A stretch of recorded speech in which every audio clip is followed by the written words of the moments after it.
Welcome back to Scripture Horror. Tonight we return with another series of unsettling reports that have been carefully gathered and archived from the most remote regions of Alaska. In this episode, we will travel through 6 chilling accounts of lost campers confronted with forces that refuse all rational explanation. Each narrative taken from first-hand testimonies of individuals who became stranded and endured experiences that permanently altered their perception of what moves through the frozen wilderness. From backcountry hikers to seasonal hunters, from solo campers to remote trail explorers, these survivors have stepped forward to reveal their most terrifying encounters with phenomena that exist far outside the limits of accepted understanding. Each report has been thoroughly examined and recreated from detailed statements provided by those who lived through these events. To protect the identities and well-being of everyone involved, certain names and personal details have been carefully modified while preserving the core truth of their experiences. If you are new here, make sure to subscribe to Scripture Horror for daily collections of true horror stories that will challenge everything you believed about our world. Hit that notification bell so you never miss when we uncover the next hidden truth.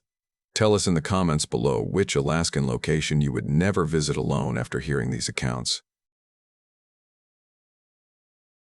For most of my adult life, I believed I'd seen everything the Alaskan backcountry could throw at a person. Blizzards that came out of nowhere, hikers who wandered too far off trail, collapsed cabins, wolves shadowing you from the treeline, you name it.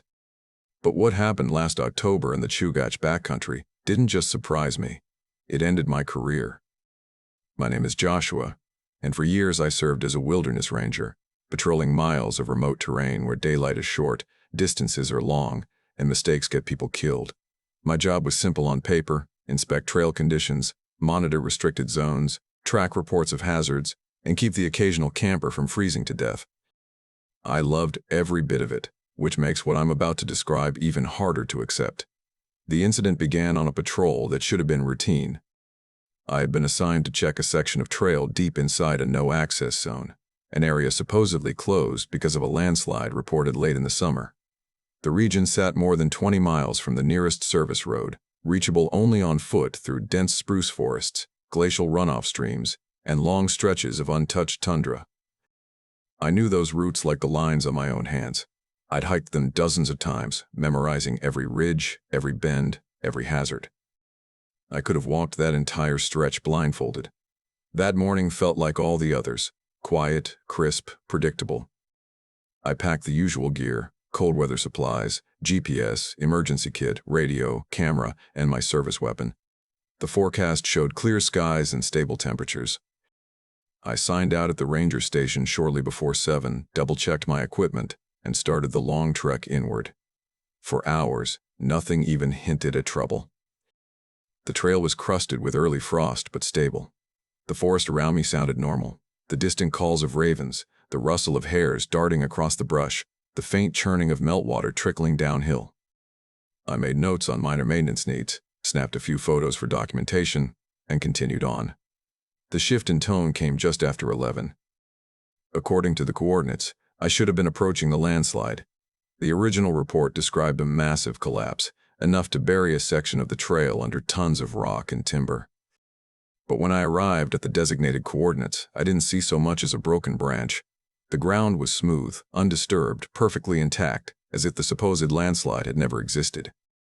I double-checked the GPS, even walked backward to make sure I hadn't passed the location. The readings were precise. I was standing exactly where the closure order said the debris should be, yet nothing in the terrain showed any sign of disruption. It was unnaturally clean. I spent nearly an hour circling the area, taking pictures, scanning the slope, checking elevation markers, anything to prove I wasn't losing my mind. Every reading put me in the correct location. And still, nothing. When I tried radioing the ranger station, the radio spat only static. I tested again. Same result. I chalked it up to interference or a dead zone. Still thinking the initial report might have been incorrect, I pushed farther up the trail. The deeper I went, the stranger the air felt. The trees grew older, heavier with moss, their needles darker than usual. The canopy thickened overhead, letting only thin stripes of light reach the ground. The smell of spruce and cold earth hung thick around me. I walked slowly, listening, scanning the surroundings, feeling the subtle shift in temperature as elevation increased. Then, halfway through a step, I froze in place. The forest had gone silent, completely. No birds, no wind through the branches, no small animals scurrying beneath the snow crust. Nothing. The absence of sound pressed against me until I could hear the faint thump of my own heartbeat. In all my years out there, I had never encountered a silence so absolute. It felt intentional, unnatural, like the wilderness around me was holding itself still. I stood there for minutes, trying to understand why every instinct in my body was screaming. That was when I heard it. A vibration at first, low enough that I felt it in my chest before I recognized it as sound. A humming, deep, steady, mechanical drifting from farther up the trail. It grew more defined the longer I listened, like heavy machinery or some kind of electrical generator. But there was nothing out here. No powered equipment, no cabins, no roads. Nothing capable of producing that noise. I checked my GPS again. Still on the trail. Still at least 15 miles from any known structure. Still completely alone. The humming intensified as I stepped forward, cautious and slow. That was when I noticed the forest changing. The trees in front of me weren't just darker. They were dead. Their needles brittle and brown, their roots exposed like something had drained the soil beneath them. The ground cover thinned until nearly everything looked wilted or decomposed. It was as if life itself had been pulled from the land. 10 minutes later, I stepped into a clearing I had never seen on any patrol. A perfect circle, roughly 60 feet across, carved into the forest as sharply as if measured with instruments. No grass, no shrubs. Just dense, packed earth etched with precise geometric markings that didn't resemble erosion, human construction, or anything shaped by weather. The patterns were too perfect, too symmetrical, looping outward in a repeating rhythm. The humming rolled through the ground and up my legs in waves. At the center stood a structure, if that word even applies. It rose around 8 feet high, 4 feet wide, perfectly cylindrical, built from a dark metallic material unlike anything I'd ever seen. It absorbed light rather than reflecting it. No seams, no bolts, no openings, just a smooth surface covered with the same patterns carved into the clearing. The entire object pulsed faintly, as if something within it was moving. Every instinct told me to turn around and leave, but protocol demanded documentation. I needed proof of what I was seeing. I forced myself to approach and began taking photos, circling slowly, analyzing every angle. The closer I moved, the stranger the world around me behaved. My compass spun uselessly, unable to find north. My GPS screen flickered, then froze entirely. My watch stopped. Its hands locked in place even though it had been working moments earlier. The humming shifted, rising and falling in calculated patterns. The air shimmered faintly around the cylinder, though it gave off no heat. Then, out of the corner of my eye, I saw movement. At first I thought they were just shadows, tricks in the shifting light. But as I turned, the shadows stretched and sharpened into shapes. 3 figures. Humanoid in outline, but too tall, too thin. Their limbs elongated in ways that defied anatomy. They glided across the clearing in fluid, silent arcs, tracing the geometric lines carved into the earth. Their faces were smooth voids, no eyes, no mouth, no features at all. They didn't seem to notice me until one stopped its circling and turned its blank face toward me. Even without eyes, I felt its attention like a cold beam cutting straight through me. It raised an arm-like limb and pointed. The humming changed instantly, tightening into a sharper, more urgent rhythm. The other 2 figures halted and turned as well. A sudden pressure struck me, not hot, not cold, but something deeper, something that made every nerve in my body jolt as though stretched until they burned. My camera died instantly. My radio fell silent. My GPS blinked off. Every device I carried shut down in the same breath. Something in that clearing had killed all of it at once. Instinct finally overpowered training. I backed away slowly, never letting them out of my sight. Their attention followed each step I took. The humming grew louder, pulsing like a warning or command. When I reached the tree line, I turned and ran. I ran harder than I ever had, stumbling through snow patches, crashing through low branches, lungs burning from the cold. Even as the miles blurred behind me, I felt the humming lingering inside my ribs, vibrating through my bones like an echo that didn't fade. By the time I reached my truck, My hands were shaking so badly I fumbled the keys. The drive back to the ranger station felt hazy, like I was drifting somewhere outside my own body. I kept replaying what I had seen, trying to force it into something logical, but nothing about it belonged to the world I knew. When I reached the station, I reported everything in detail. My supervisor listened, but I saw doubt settling in his eyes long before I finished. He asked to see the photos. Every single image showed nothing but normal forest, no clearing, no structure, no markings, no figures. According to the camera, I had photographed an ordinary day in the Alaskan wilderness. He suggested exhaustion, dehydration, stress-induced confusion. He recommended a break from field duty. For a moment, I tried to accept his explanation. But the clarity of my memory refused to fade. I requested permission to return with a partner. He refused immediately. Then, when I attempted to access the landslide report that supposedly justified my assignment, the file didn't exist. Not misfiled, gone. No closure order, no incident record, no written directive sending me out there. I confronted him again. He grew defensive, then hinted that maybe my mental state was slipping. That maybe I wasn't fit for fieldwork. That early retirement might be the best option. I understood the message. Stop asking questions. I resigned. Months have passed. I haven't returned to that region, and I never will. But sometimes, when the Alaskan wind pushes through the trees outside my home, I hear it again, faint, distant, buried in the cold night air.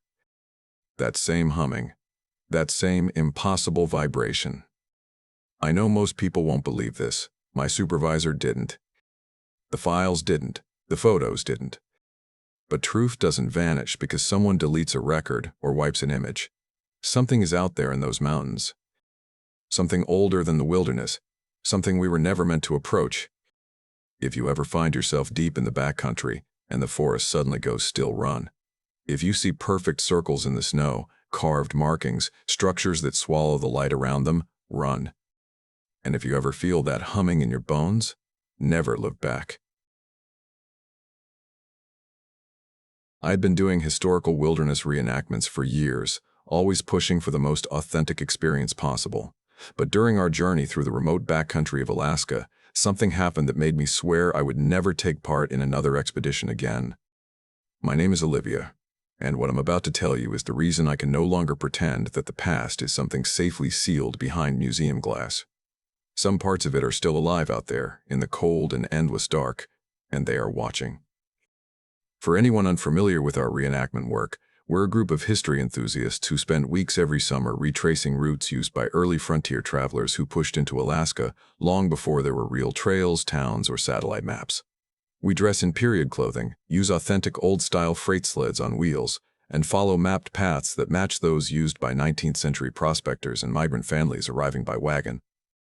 Over the years, I've become obsessed with accuracy, and for this particular expedition, we had spent nearly 2 years planning.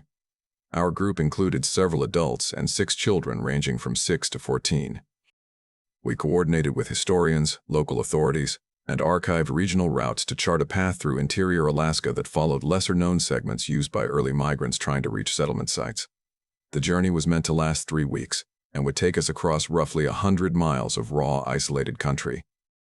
I'd been elected expedition leader, responsible for coordinating our daily movements, safety routines, livestock management, and maintaining historical authenticity. I studied every detail of frontier travel for months. Our freight wagons were pulled by trained oxen. We wore authentic clothing. We cooked with cast iron, used flint fire starters, ate salted meat, beans, and hardtack. The only modern equipment we carried was emergency gear, a satellite radio, a first aid pack, and a GPS for absolute emergencies, kept hidden so we maintained immersion. The first week went beautifully. The weather stayed clear, the animals remained strong, and everyone felt excited to be living history. We traveled along old routes cut through spruce and muskeg where early families once walked in cold winds and silence.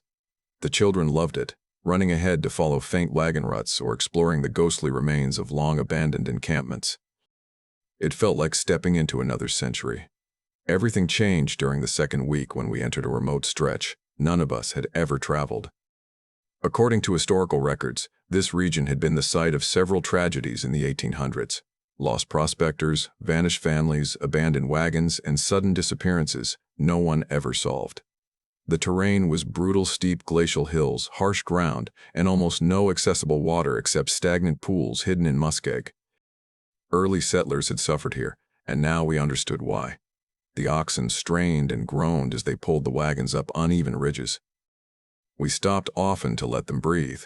It was during one of these breaks that we discovered something strange. One of our members pointed out a wooden wagon wheel half buried in frozen earth and stone. Finding remnants of old expeditions wasn't unusual in Alaska, but this wheel was different. It was intact. Far too intact for something supposedly over a century old. Worse, several spokes were stained with what looked like dried blood. Margaret, our group historian and a retired professor, pulled out her notes. She confirmed this exact region matched 3 separate recorded tragedies, accidents, illness outbreaks, and an unexplained disappearance. That night, after a basic dinner of beans and hardtack, she read the accounts to us beside the fire. The stories were much darker than we expected. One record from 1841 described a family who stopped in this exact valley. When a rescue party eventually found them, the parents and older children were gone. Only the 2 youngest were still alive, hidden in the wagon and too terrified to speak. When they finally did, they described strange people who came in the night. People dressed like frontier travelers, but moving wrong, speaking wrong, doing things that didn't make sense. Another story from 1850 described a traveling party who heard voices calling their names during the night, voices identical to their loved ones who were sleeping right beside them. Their loved ones, however, never moved. And the final account, the most disturbing, came from 1863. A group claimed they repeatedly witnessed a phantom wagon train moving parallel to them, always visible at a distance yet impossible to reach. Whenever they tried to approach, it vanished, only to reappear hours later in a different location. While Margaret spoke, I saw discomfort settling over everyone, especially the children. I tried brushing it off as the natural effect of scary stories told in the dark, but deep inside, I felt something shift. A quiet certainty that we shouldn't have brought kids into these unmarked places. Still, we were 2 weeks into a 3-week journey. Turning back didn't feel right. We chose to continue. That night, after everyone else fell asleep, I lay awake listening to the usual sounds of the Alaskan wilderness, wind moving through black spruce, distant wolves howling, the steady, rhythmic breathing of our oxen. But beneath those sounds, something else began, whispering. Faint, almost weightless voices drifting across the valley. At first, I thought they came from the fire pit or from adults murmuring in their sleep. But when I sat up, I saw the fire was cold and everyone was asleep. The voices weren't coming from camp. They came from the dark. I strained to hear words. There were several voices, men and women speaking quickly and quietly. Their tone carried urgency, but I couldn't understand the language. The sound moved around us, shifting from left to right as though circling. I told myself it might be hunters or hikers, but no one would be hiking out here at night, whispering like that. Then, after nearly an hour of listening, I heard something that made my blood freeze. One of the voices spoke Margaret's name. Not in a calling tone, more like they were quietly discussing her. My whole body locked up. Someone out there knew one of our names. I crawled to Margaret and shook her awake. She listened, and within minutes she heard it too. We woke the other adults as quietly as we could so the children wouldn't panic. Soon, 8 of us sat motionless, listening to strangers speak about us as though they'd been following our entire journey. They described our route, our supplies, our clothing, our wagons, our daily movements, details no outsider could have known. Robert, a retired military officer, whispered that it might be thieves studying us before an attack, maybe waiting for the right moment to steal equipment worth thousands. But as the whispers grew more distinct, it became clear these weren't ordinary criminals. These people, if they were people at all, spoke about historical tragedies with perfect detail. They referenced families who died on the trail, old expedition events, and vanishing travelers from the 1800s. They spoke like they knew those people personally, like they had been there. Margaret scanned her papers, comparing the whispered accounts with her research. Every detail aligned, names, dates, tragedies, disappearances. It made no sense, but everything matched perfectly. Near dawn, the voices thinned and drifted away like mist. When the sun finally rose, we searched the surrounding area. No tracks. No camp. No footprints in frost or mud. Nothing. We tried convincing ourselves it was imagination, exhaustion, or echoing wind.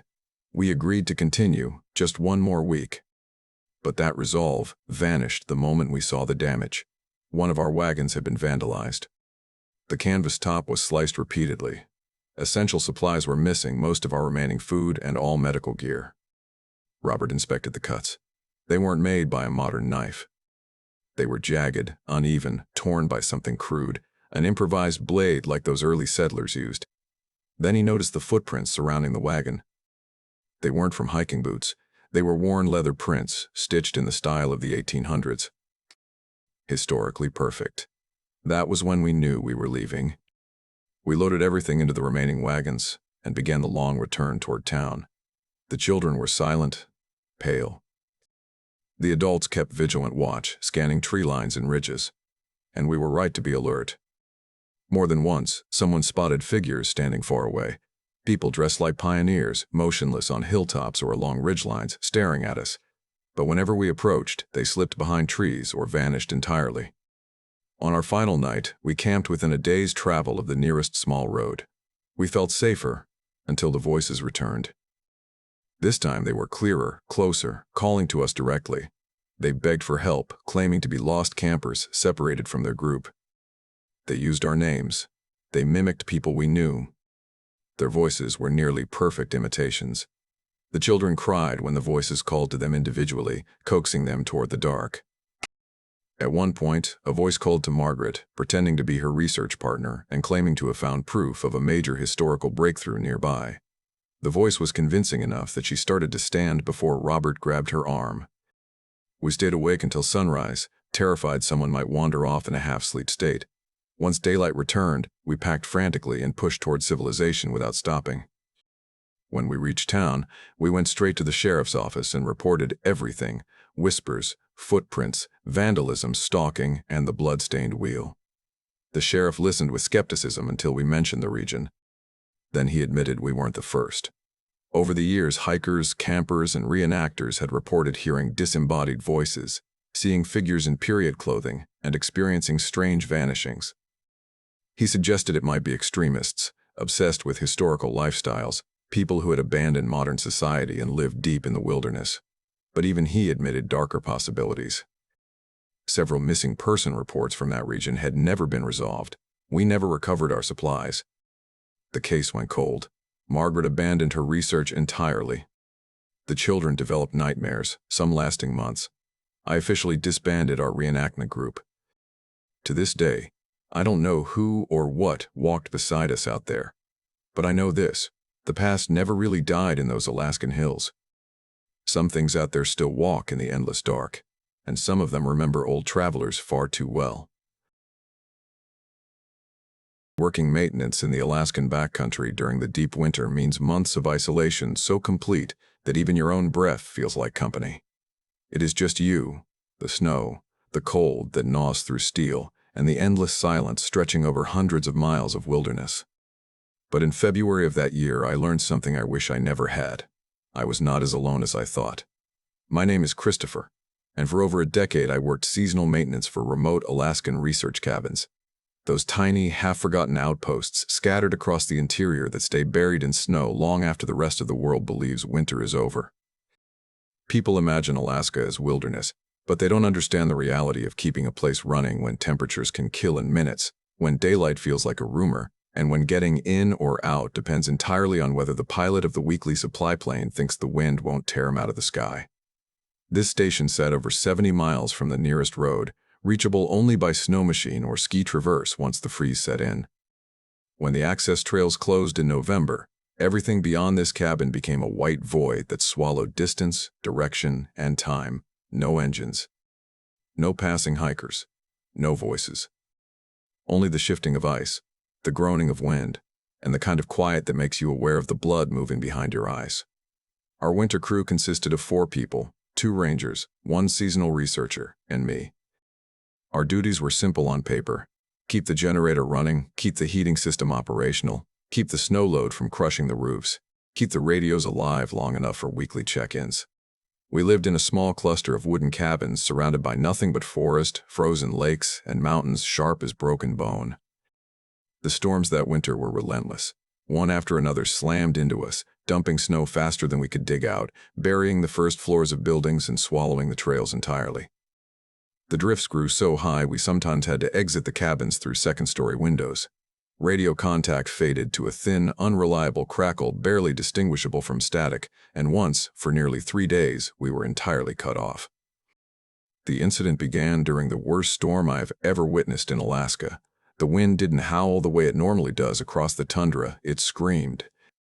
The world outside vanished into a roiling wall of white that smashed against the buildings with enough force to rattle the metal cot frames.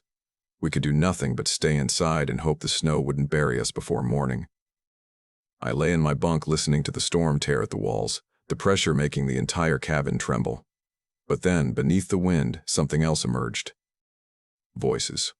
Low, hurried, whispering voices threading through the storm as if the wind carried them directly into the cabin walls.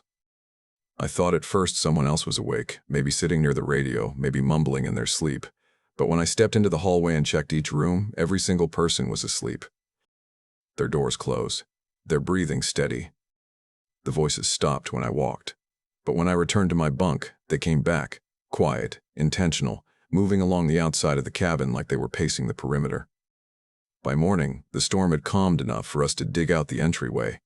When I mentioned the voices to my supervisor, he didn't laugh, but he didn't look surprised either.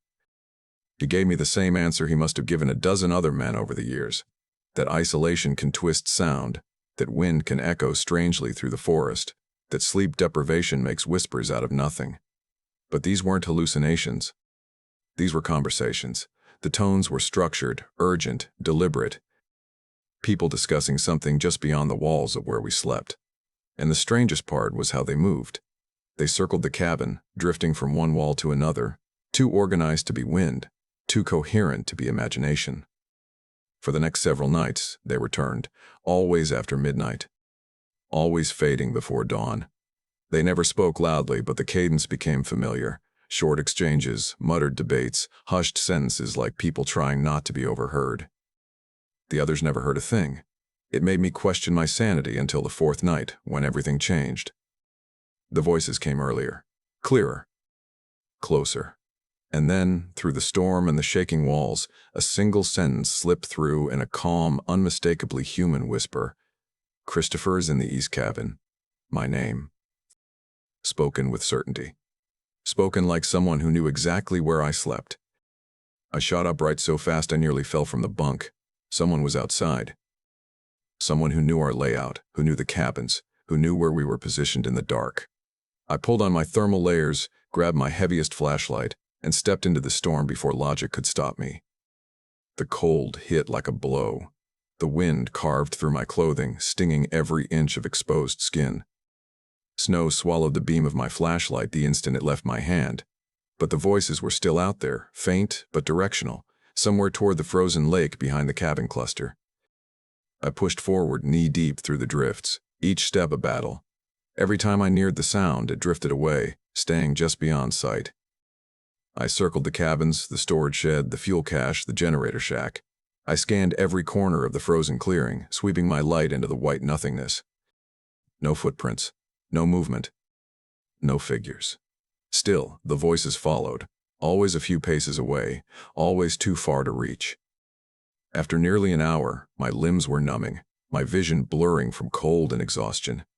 I forced myself back toward the main cabin, lungs burning from the icy air. But just as I reached for the door handle, the voices shifted behind me, so close I could feel the breath of the words against the back of my neck. "He knows we are here," one whispered. "What should we do?" another replied, soft and curious. "I don't remember opening the door. I only remember being inside, slamming it behind me, collapsing against it as my breath came in harsh clouds."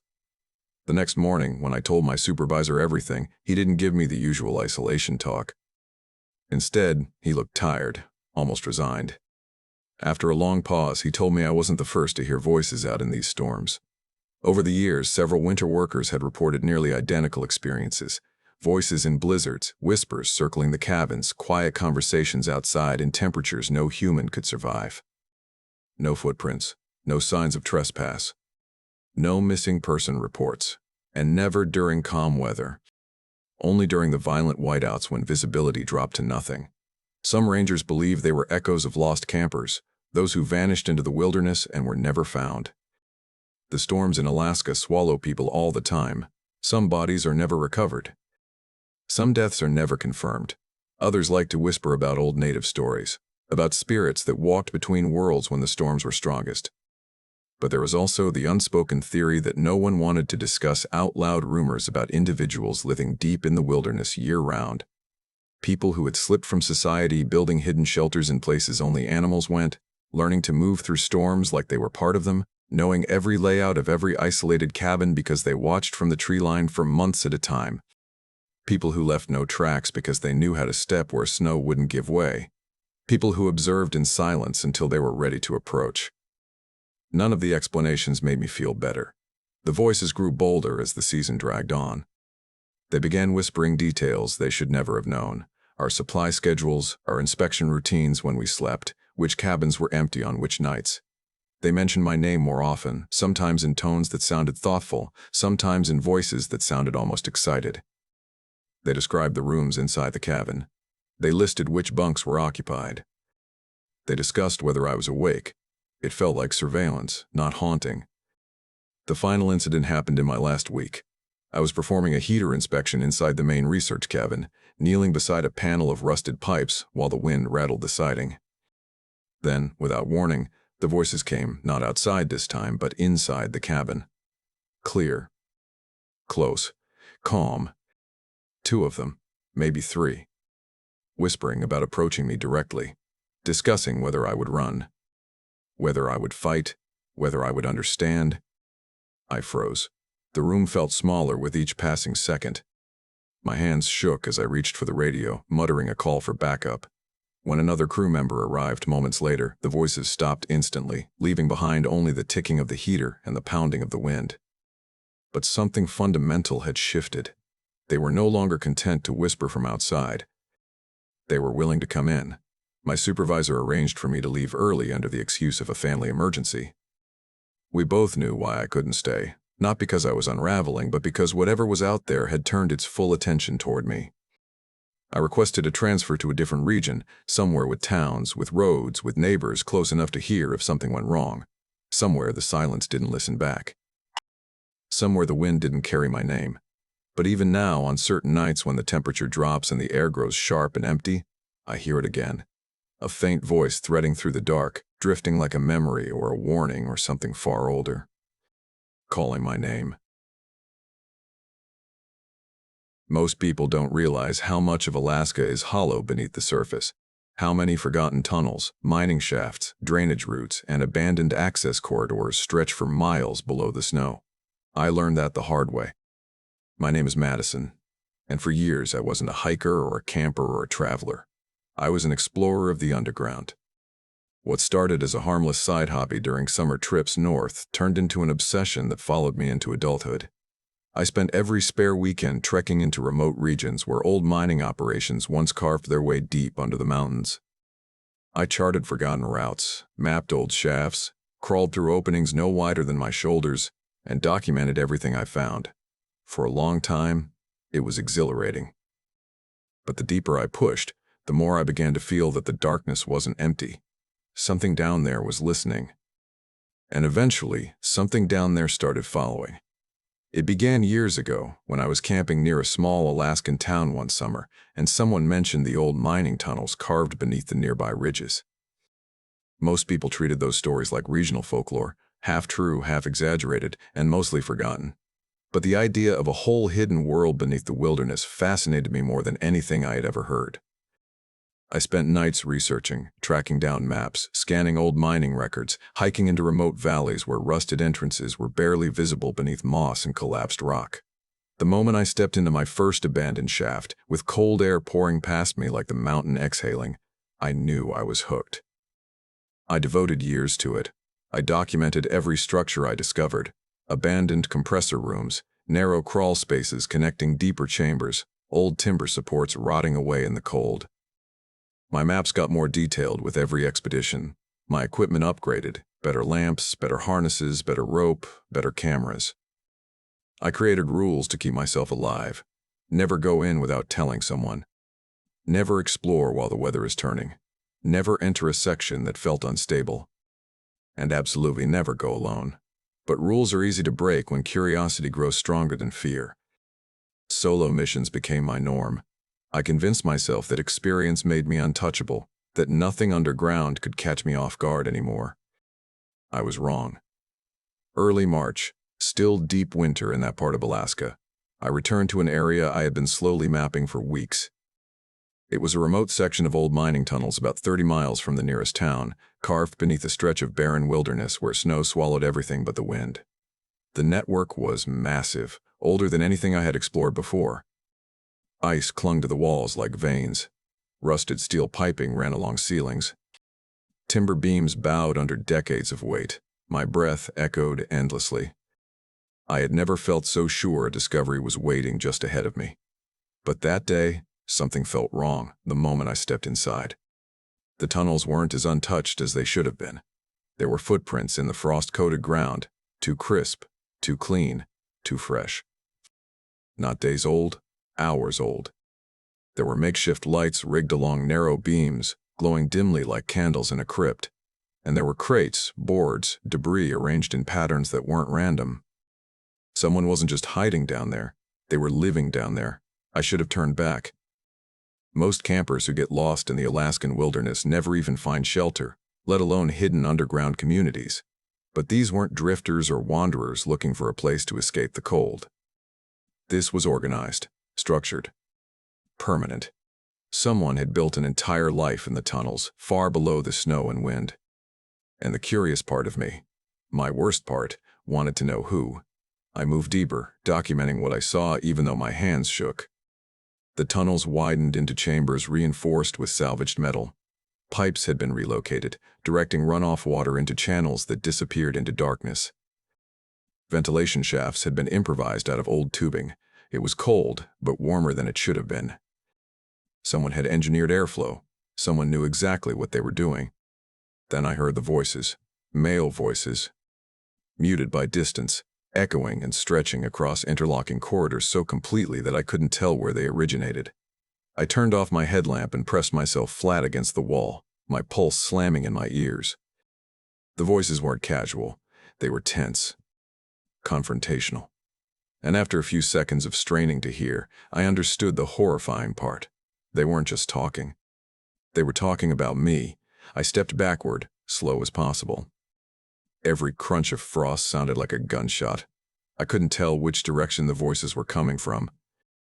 Tunnel acoustics play tricks on you. Your own breath can sound like it's coming from behind. I slipped into a smaller side corridor and crouched, hoping they would pass by. But more voices joined the first two. Not just three. Multiple. Their tones sharpened, urgency tightening their words. They weren't just searching, they were coordinating, spreading out, blocking escape routes. They were hunting me. My stomach twisted as reality crashed over me. I was miles underground, alone. No cell signal, no backup, no exit nearby. And whoever lived here knew these tunnels like a second skin. They moved through them as confidently as hikers follow trails. I was an outsider, trapped in their territory, and they were closing in. I forced myself to breathe, to think, to remember the layout I had mapped. If I could just get to the eastern shaft, I might have an escape route, an old access ladder leading to a maintenance grate. But I couldn't move fast, not with my footsteps echoing, not with ice breaking under my boots. Every second felt like a countdown. I slipped into darker, older sections where the tunnels angled downward, where cold water pooled in murky trenches fed by underground springs. The voices behind me grew louder, more confident. They were pushing me, herding me, driving me deeper into unfamiliar territory where I had no map to guide me. My headlamp blinked red, battery almost dead. Sweat froze against my neck. My gloves were slick with fear. I reached a low corridor filled with several inches of freezing black water. The smell was metallic, chemical, rotten. The kind of water that makes your skin crawl before it even touches you. But I had no choice. I slogged through it, every movement sending waves echoing down the tunnels. On the far end, I found a junction with 4 branching passages, none of which I recognized. And for the first time in hours or minutes or seconds, I couldn't tell. The voices stopped. The silence was unbearable. I chose the passage that sloped upward, my boots squished with every step, water sloshing inside. My fingers were numb. My light flickered again. I shoved forward, praying the passage led to an exit, a shaft, an opening, anything. But after a long incline, the tunnel dead-ended into a collapsed wall of rock and frozen dirt. No ladder, no air vent, no way out. I bit down a scream. I spun around and half ran, half slid back toward the junction. My lamp illuminated the water just long enough for me to see it ripple as something, or someone, stepped into it from the opposite side. They had found my trail. They were following the exact path I had taken moments before, as though they had been tracking me from the second I entered. I was trapped. My eyes darted across the chamber, desperate. That's when I saw the drainage pipe, a narrow, rusted cylinder built decades ago to redirect meltwater. It was barely wide enough for my shoulders. The edges were jagged with rust. It stank of stagnant water. Crawling through it was a stupid idea, a dangerous idea. But it was the only idea. I dropped to my stomach and shoved my body inside. The metal scraped across my back. The pipe squeezed around me, forcing me to exhale just to fit through. Cold water pooled beneath me. I dragged myself forward with my elbows, inch by inch, deeper into darkness. My headlamp died completely. I shut it off to save the last flicker. Every sound I made echoed through the pipe, every breath too loud, too obvious. I kept crawling, dripping, freezing, shaking, wanting to turn back but knowing I would die if I did. The air thinned. The pipe bent sharply, forcing my ribs to compress around it. Something sharp jabbed my shoulder. My knees burned. My palms bled. I kept moving. Then light. A faint gray halo glowed ahead, blurred by grime. I pushed toward it, no longer caring about the pain tearing through my limbs. The pipe widened slightly and opened into a storm drain beneath a remote service road. Above me, I could hear trucks rumbling, snow crunching under tires, voices muffled by winter wind. Normal life. Civilization. Safety. I crawled out, collapsing onto the icy concrete, gasping for air. I was soaked in freezing water, shaking violently, my body numb and trembling.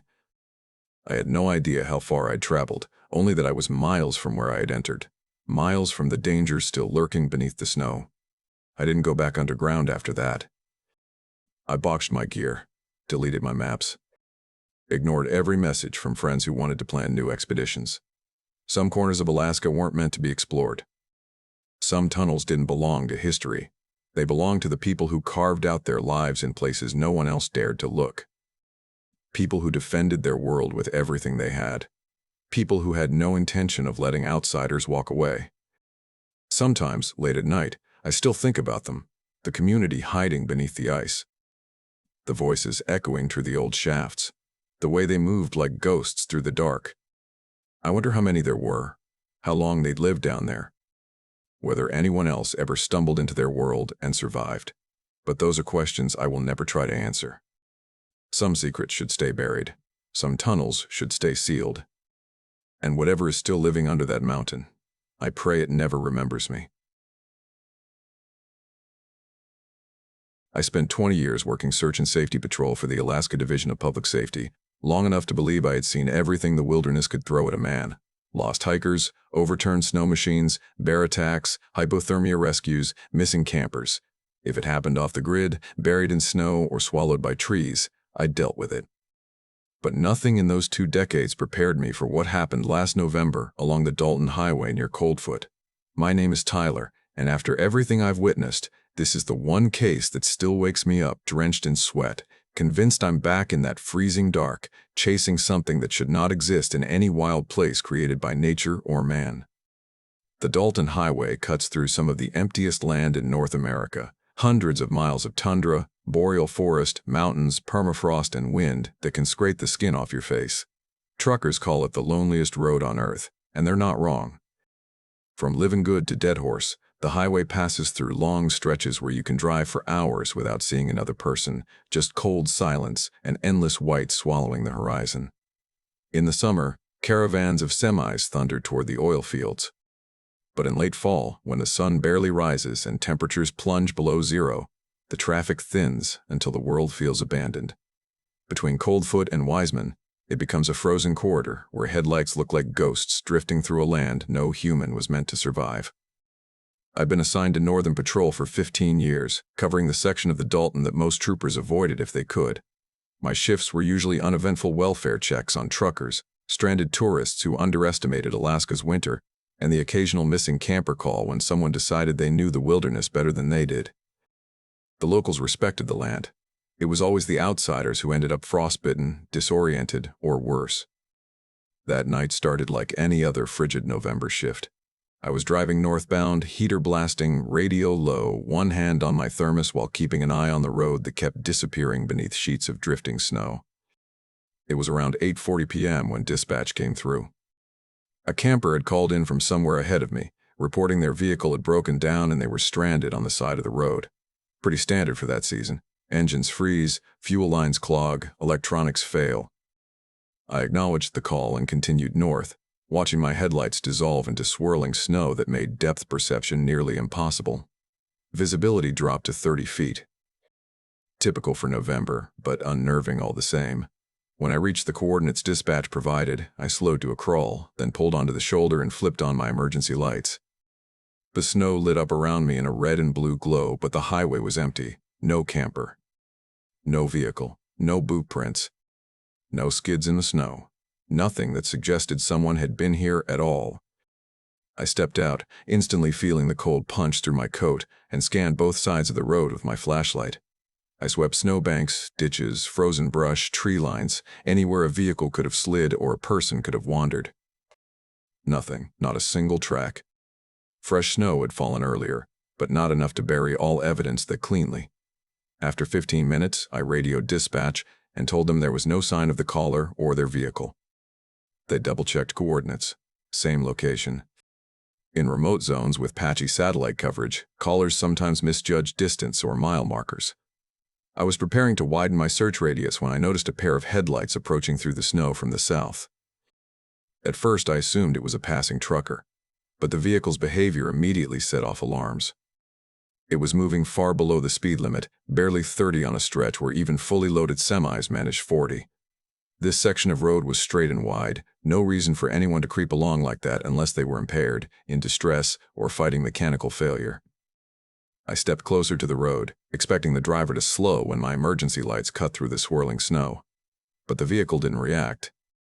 It glided past me without hesitation, no brake lights, no change in speed, no sign the driver had even seen me. Something about that steady, perfect movement felt wrong, too smooth, too controlled. Like watching a sled slide on ice with no human force behind it. I got back into my patrol vehicle and pulled onto the highway, catching up within a minute. As soon as I was behind it, I activated my overheads. Nothing. No slowdown. No signal. No acknowledgement. I toggled my siren. Still nothing. I radioed dispatch with the plate number, expecting it to come back registered to some local or an older camper who might be disoriented. Instead, dispatch told me the plate didn't exist. Not unregistered, non-existent. As if the number had never been assigned to any vehicle in the state. I tried again. Same result. That's when the dread began tightening in my chest, slow and steady and cold as the air outside. We continued north. The vehicle held exactly 30 miles per hour, never drifting, never accelerating or slowing. Every few seconds I used the PA system. Driver of the vehicle ahead, pull over. The wind swallowed my voice. The vehicle didn't move. My headlights flooded its rear window, and that's when I saw the most terrifying detail. There was no one inside. No driver, no silhouette, no head, no shadow. Nothing. The seats were empty. I followed it for almost 8 miles, trying to rationalize everything. Reflections, frost on the glass, angle distortion, blackout tint, tricks of light. But none of those explained the plate discrepancy or the lack of response. And none explained the way the vehicle moved like it was following a rail in the snow. Eventually, I made a decision I never take lightly. With zero traffic and a vehicle refusing all commands, I had grounds to force a stop. My pulse hammered as I accelerated and aligned my bumper with its rear quarter panel. Snow swirled so thick it felt like the world had shrunk to just the two of us moving through endless white. I initiated contact. Except there was no contact. My patrol vehicle passed straight through the other like it was made of smoke. No impact, no crunch of metal, no resistance, no sound. For one impossible second, my headlights shone inside the cabin of the empty vehicle, illuminating nothing but swirling snow where seats should have been, before I jerked the wheel and skidded onto the shoulder, shaking so hard I nearly dropped the steering wheel. I stumbled out into the cold, breath hitching, heart racing so violently it drowned out the wind. I checked my bumper, my fenders, under the chassis. Nothing. No damage. It was like I had driven through open air. Backup arrived 15 minutes later. Sergeant Rodriguez stepped out first, a man who'd worked this stretch longer than anyone. He saw my face and didn't waste time asking if I was hurt. He knew the look of someone who'd seen something that didn't belong in this world. I told him everything, word for word. He didn't interrupt. Didn't doubt. Didn't smirk. He just listened with a grim heaviness that scared me more than the encounter itself. When I finished, he leaned back against his vehicle and nodded like he'd already known what I was going to say. Then he told me something I never expected. I wasn't the first trooper to see a vehicle like that. Not even close. For decades, officers patrolling between Coldfoot and Deadhorse had reported encounters with phantom campers or lost units, vehicles that behaved exactly like the one I'd followed. Vehicles that didn't respond. Vehicles no one was driving. Vehicles that vanished into snowbanks or fog or thin Arctic air when approached directly. The department didn't publicize these reports. There was nothing to prove, nothing to investigate, nothing that made sense. Still, the accounts existed, quietly documented, quietly buried. Officers whispered about ghost traffic along the Dalton, lost vehicles still traveling their last route long after their occupants disappeared. Rodriguez also told me about the history of that isolated stretch, decades of missing campers and vanished vehicles, families waiting on arrivals that never came, search teams combing tundra and mountains and finding nothing. No debris, no belongings. Not a scrap of metal. Some cases dated back to the 1970s. People gone without explanation, vehicles gone without tracks. I filed my report exactly as instructed, facts only. No speculation. No theories. But once the paperwork was done, the cold feeling inside me wouldn't fade. I dug into old case files during off hours, scouring records, archived local papers, missing person forums. Over the past 40 years, at least 26 people had vanished without a trace along that same stretch of the Dalton. Their vehicles had never been found. In several cases, witnesses reported seeing the exact make and model on the highway hours or even days after the disappearance, only for authorities to dismiss the sightings as mistaken identity or faulty memory. The more I read, the more the truth twisted inside me like a knife. What if the vehicle I followed wasn't a hallucination or tricks of snow and night? What if it was one of those missing camper rigs, still driving the last miles of its final route, trapped in some loop between the moment it was lost and something none of us understand? 3 months later, I requested a transfer. I couldn't drive that stretch anymore without feeling like something was pacing me, waiting for me to follow it again. I still visit family in Fairbanks. And every now and then, especially on winter nights when the wind howls and snow moves like drifting spirits, I catch a pair of headlights in my mirror. They hold the same impossible speed, the same perfect alignment. Sometimes they follow me for miles before fading into the dark like they were never there. Every time, my heart pounds the same way it did that night along the Dalton, because I know what I saw. I know what followed me. And I know that Alaska's wilderness holds secrets colder and older than anything found in a patrol manual. Some dangers in the north can be stopped with training and protocol. Others cannot. And those are the ones that follow you long after you've left the ice behind. I have been part of Alaska's search and rescue network for years, And in that time, we've saved dozens of lives from the brutal landscape stretching between Girdwood, Turnagain Pass, and the endless white wilderness that swallows everything beyond the tree line. But our last mission in the backcountry near the Chugach Range was not about saving anyone. It was about surviving whatever waited for us out there. My name is Brandon, and what happened during our February rescue operation permanently changed what I believed existed in the high, frozen country surrounding Alaska's most unforgiving peaks. People call these mountains beautiful, majestic, peaceful. They have no idea how quickly they can turn hostile, how easily they swallow even the most prepared travelers. On average, 2 to 3 people die every winter in this region, with dozens more requiring rescue from avalanches, falls, and whiteout conditions. Our team, Alaska Mountain Search and Rescue, responds whenever state troopers call for assistance locating missing hikers, skiers, snow machiners, or anyone else who disappears into terrain that does not care if you ever come back. The mission began with a standard distress alert on February 12th. A group of 3 experienced backcountry campers had failed to return from a planned 2-day trek along a remote section of wilderness far beyond any marked trail. Their emergency locator beacon activated around 8:17 p.m., a time when temperatures were already plunging and visibility was starting to fade beneath incoming snow squalls. A beacon activation is never casual. It is a last resort. And when seasoned outdoors experts trigger one, it means something serious has gone wrong. Weather conditions were difficult, but not catastrophic.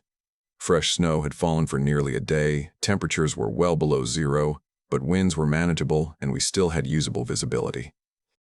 We assembled a team of 8 volunteers, including myself as team leader, and began planning our search based on the beacon's last recorded coordinates deep in the frozen interior. The missing campers weren't inexperienced tourists who wandered off trail.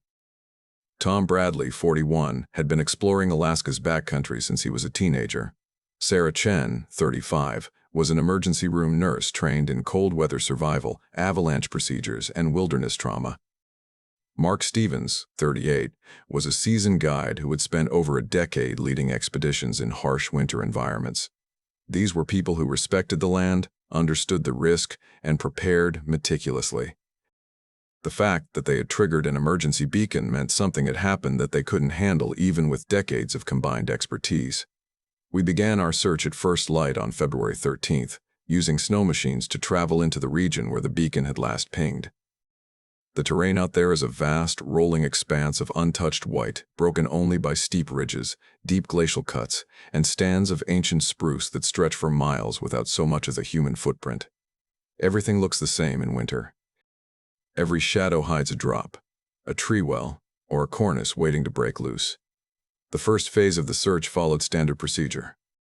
We split into 2 teams, swept the area in systematic patterns, and used avalanche probes to check snow pockets where someone might have been buried. Rescue dogs worked the most likely zones. GPS units guided us toward the coordinates transmitted by the beacon.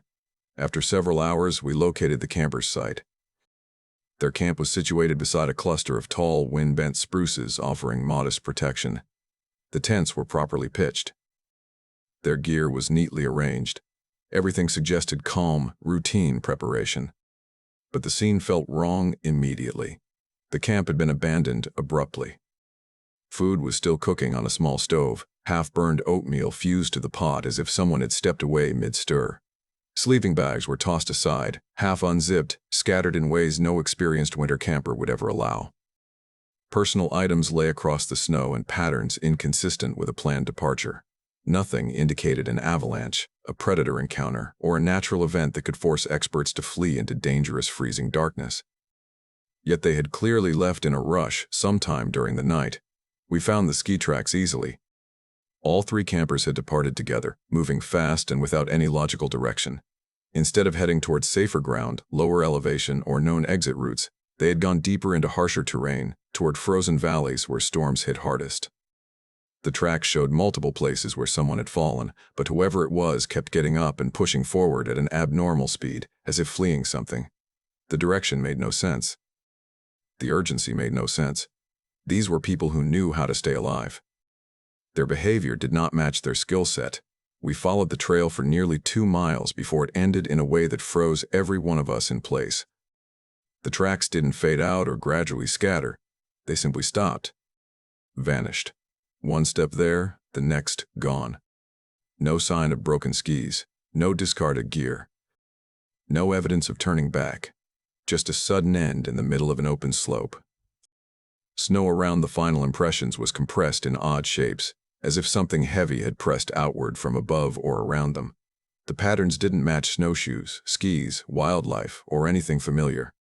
We widened the search radius. Probes went deep. Dogs circled. Thermal imaging scanned the area. Nothing. No more tracks. No bodies. No signs of life or struggle. It was as if the three seasoned adults had stepped into the air and disappeared. Evening forced us to establish our own camp nearby. Multi-day missions require a base for coordination, warmth, and rest. We set up tents in a tight formation, cooked quick meals, reviewed maps, and assigned night watch rotations. It was during the first watch, around 10:42 p.m., that the search turned into something far beyond protocol. I was on duty with Jake Morrison, a veteran volunteer with more than 20 years of backcountry experience. We were scanning the tree line when we heard the sounds, faint human voices, drifting through the wind. At first, we assumed they came from our own team. But radio checks confirmed everyone was inside their tents. The voices weren't coming from camp.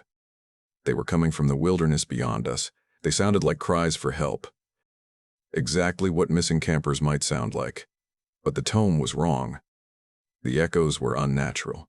They bounced erratically, as if the land itself was bending the sound.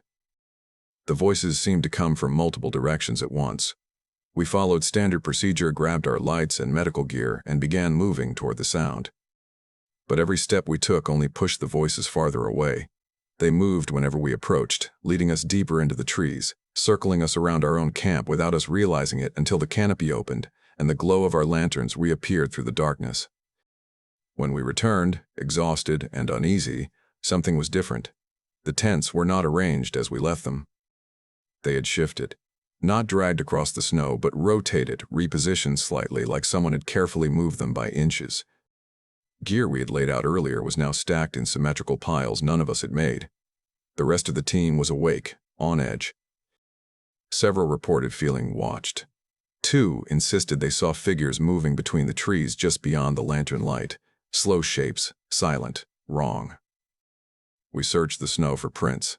We found them quickly. But they weren't boot prints. They weren't snowshoe tracks.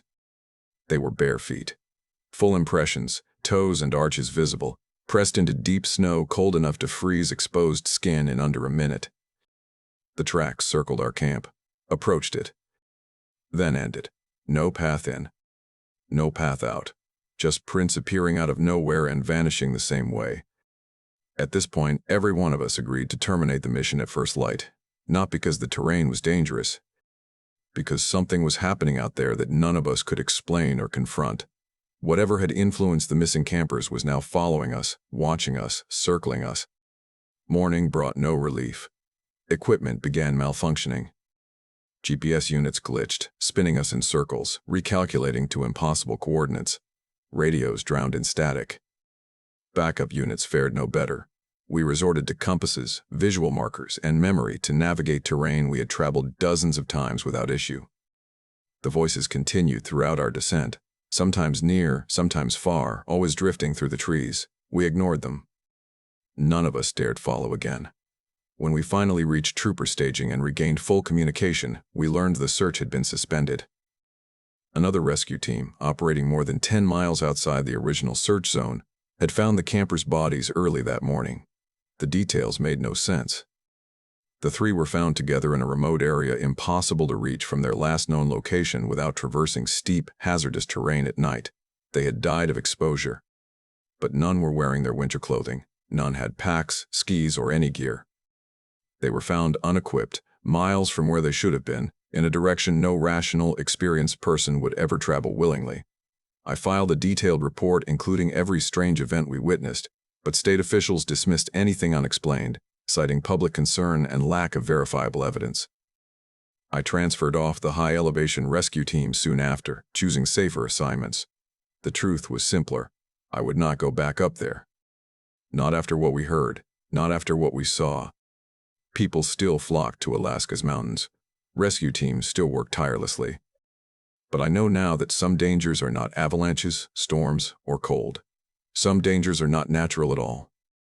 And sometimes, when people disappear in Alaska's backcountry, what finds them is not human.